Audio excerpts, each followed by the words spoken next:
Hello friends, welcome to Meghashree's kitchen.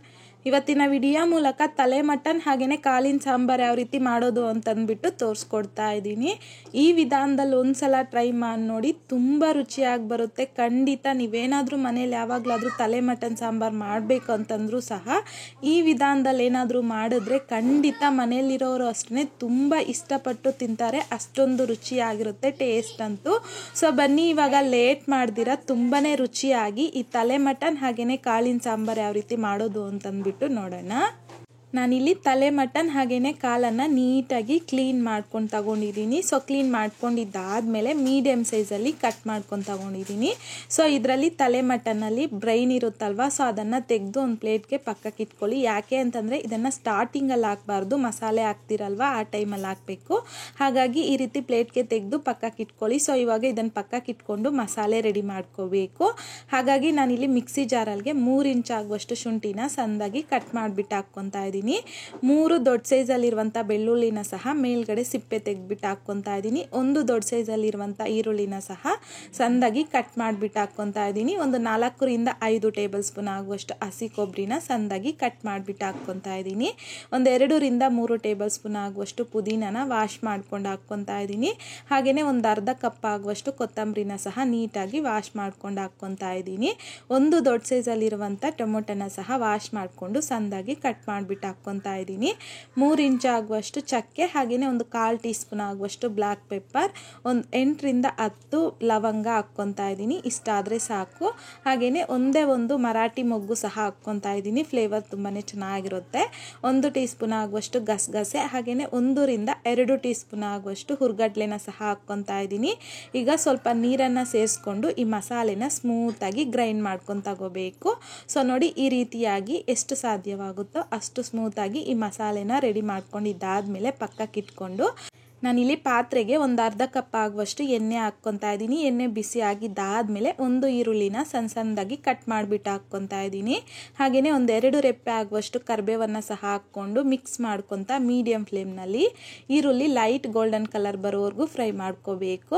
ಈ ರೀತಿ fry ಮಾಡ್ಕೊಂಡಿದ್ದಾದಮೇಲೆ ಮಸಾಲೆ ರೆಡಿ ಮಾಡಿ ಇಟ್ಕೊಂಡಿದ್ರಲ್ವ, ಸೊ ಆ ಮಸಾಲೆ ಹಾಕ್ಕೊತಾ ಇದ್ದೀನಿ. ಹಾಗೆಯೇ ಒಂದು ಅರ್ಧ ಟೀ ಸ್ಪೂನ್ ಆಗುವಷ್ಟು ಅರಿಶಿನ ಸಹ ಹಾಕ್ಕೊಂಡು ಮಿಕ್ಸ್ ಮಾಡ್ಕೋಬೇಕು. ಮಿಕ್ಸ್ ಮಾಡ್ಕೊಂಡಿದ್ದಾದಮೇಲೆ ಲಿಡ್ನ ಕ್ಲೋಸ್ ಮಾಡಿಕೊಂಡು ಮೀಡಿಯಮ್ ಫ್ಲೇಮ್ನಲ್ಲಿ ಈ ಮಸಾಲೆನ ಒಂದು 4 ನಿಮಿಷ ಚೆನ್ನಾಗಿ ಫ್ರೈ ಮಾಡ್ಕೋಬೇಕು. ಸೊ ನೋಡಿ, ಈ ರೀತಿಯಾಗಿ ಒಂದು 4 ರಿಂದ 5 ನಿಮಿಷ ಮಸಾಲೆನ ಫ್ರೈ ಮಾಡ್ಕೊಂಡಿದ್ದಾದಮೇಲೆ ತಲೆ ಮಟನ್ ಹಾಗೆಯೇ ಕಾಲನ್ನು ನೀಟಾಗಿ ವಾಶ್ ಮಾಡಿ ಇಟ್ಕೊಂಡಿದ್ರಲ್ವ, ಸೊ ಅದನ್ನು ಹಾಕ್ಕೊತಾ ಇದ್ದೀನಿ. ಹಾಗೆಯೇ ರುಚಿಗೆ ತಕ್ಕಷ್ಟು ಕಲ್ಲುಪ್ಪು ಹಾಕ್ಕೊತಾ ಇದ್ದೀನಿ. ಹಾಕ್ಕೊಂಡಿದ್ದಾದಮೇಲೆ ಈ ಮಸಾಲೆ ಜೊತೆಯಲ್ಲಿ ಈ ಮಟನ್ನ ಚೆನ್ನಾಗಿ ಮಿಕ್ಸ್ ಮಾಡ್ಕೋಬೇಕು. ಸೊ ಈ ರೀತಿ ಮಿಕ್ಸ್ ಮಾಡ್ಕೊಂಡಿದ್ದಾದಮೇಲೆ ಲಿಡ್ನ ಕ್ಲೋಸ್ ಮಾಡಿಕೊಂಡು ಮೀಡಿಯಮ್ ಫ್ಲೇಮ್ನಲ್ಲಿ ಒಂದು 10 ನಿಮಿಷ ಈ ತಲೆ ಮಟನ್ನ ಚೆನ್ನಾಗಿ ಬೇಯಿಸ್ಕೋಬೇಕು.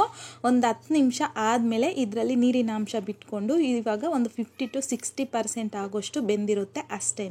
ಸೊ ಒಂದ್ಸಲ ಮಿಕ್ಸ್ ಮಾಡಿಕೊಂಡು ಈಗ ಇದರಲ್ಗೇ 1 ಲೀಟರ್ ಆಗುವಷ್ಟು ನೀರನ್ನು ಸಹ ಹಾಕ್ಕೊತಾ ಇದ್ದೀನಿ. ಹಾಕ್ಕೊಂಡಿದ್ದಾದಮೇಲೆ ಮತ್ತೊಂದು ಸಲ ನೀಟಾಗಿ ಮಿಕ್ಸ್ ಮಾಡ್ಕೋಬೇಕು. ಮಿಕ್ಸ್ ಮಾಡ್ಕೊಂಡಿದ್ದಾದಮೇಲೆ ಮೀಡಿಯಮ್ ಫ್ಲೇಮ್ನಲ್ಲಿ ಲಿಡ್ನ ಕ್ಲೋಸ್ ಮಾಡಿಕೊಂಡು ಮತ್ತೊಂದು 10 ರಿಂದ 15 ನಿಮಿಷ ಈ ತಲೆ ಮಟನ್ನ ಚೆನ್ನಾಗಿ ಬೇಯಿಸ್ಕೋಬೇಕು.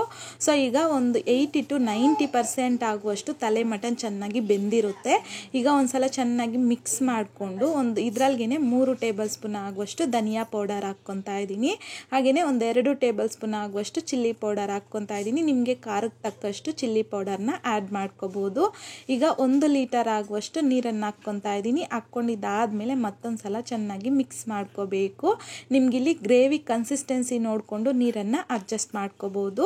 ಈಗ ಮಸಾಲೆ ಎಲ್ಲ ಮಿಕ್ಸ್ ಮಾಡ್ಕೊಂಡಿದ್ದಾದಮೇಲೆ ನಾವು ಬ್ರೈನ್ ಪಕ್ಕಕ್ಕೆ ಎತ್ತಿಟ್ಕೊಂಡಿದ್ರಲ್ವ, ಸೊ ಆ ಬ್ರೈನ್ನ ಈ ರೀತಿ ಲೈಟಾಗಿ ಮೇಲ್ಗಡೆ ಪ್ರೆಸ್ ಮಾಡಿಕೊಂಡು ಲಿಡ್ನ ಕ್ಲೋಸ್ ಮಾಡಿಕೊಂಡು ಮೀಡಿಯಮ್ ಫ್ಲೇಮ್ನಲ್ಲಿ ಒಂದು 15 ರಿಂದ 20 ನಿಮಿಷ ಚೆನ್ನಾಗಿ ಕುದಿಸ್ಕೋಬೇಕು.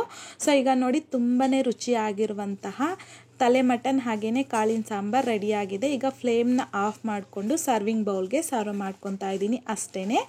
ಬಿಸಿ ಬಿಸಿಯಾಗಿರುವಂತಹ ಮುದ್ದೆಗಾಗಿರ್ಬೋದು ಹಾಗೆಯೇ ರೈಸ್ಗಾಗಿರ್ಬೋದು ಈ ತಲೆ ಮಟನ್ ಸಾಂಬಾರು ಕಾಂಬಿನೇಷನ್ನು ತುಂಬ ರುಚಿಯಾಗಿರುತ್ತೆ. ಖಂಡಿತ ಈ ವಿಧಾನದಲ್ಲಿ ನೀವು ಸಹ ಮನೇಲಿ ಟ್ರೈ ಮಾಡಿ ನೋಡಿ. ಟ್ರೈ ಮಾಡಿದ್ದಾದಮೇಲೆ ನಿಮಗೂ ಸಹ ಟೇಸ್ಟ್ ಹೇಗೆ ಬಂತಂದ್ಬಿಟ್ಟು ಮರಿದೇ ಕಮೆಂಟ್ ಬಾಕ್ಸಲ್ಲಿ ಕಮೆಂಟ್ ಮಾಡಿ, ಲೈಕ್ ಮಾಡಿ, ಶೇರ್ ಮಾಡಿ. ಮತ್ತಷ್ಟು ಈಸಿ ಆ್ಯಂಡ್ ಸಿಂಪಲ್ ಕ್ವಿಕ್ ರೆಸಿಪೀಸ್ಗೋಸ್ಕರ ದಯವಿಟ್ಟು ನೀವಿನ್ನೂ ನಮ್ಮ ಚಾನಲ್ನ ಸಬ್ಸ್ಕ್ರೈಬ್ ಮಾಡಿಲ್ಲ ಅಂತಂದರೆ ಸಬ್ಸ್ಕ್ರೈಬ್ ಮಾಡಿ.